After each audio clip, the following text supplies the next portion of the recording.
Well, President Obama is reaching out to the Taliban. The president told the New York Times he would hold talks with moderate members of the Taliban. Former CIA covert operations officer Mike Baker joins us now. Good morning to you, sir. Good morning. It may have been daylight saving and my lack of sleep, but I read this and I thought, moderate Taliban. This is, I mean, clearly based off what we did in Iraq with the Sunnis.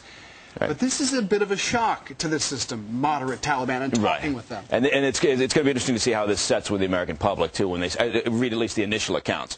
I mean, you can imagine the headlines. President willing to talk with Taliban. People are going to, their heads are going to explode.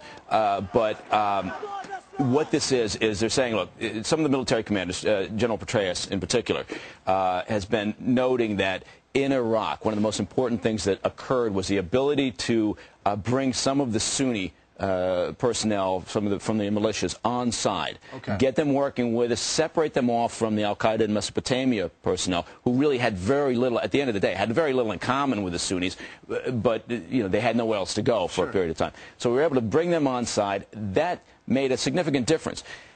The problem is, in theory, it's a nice idea. Do the same thing in the Taliban. Find those who are reconcilables or who are able to split away from the more fundamentalist group. Break them up. Break them up. You know, conquer and divide, divide and conquer.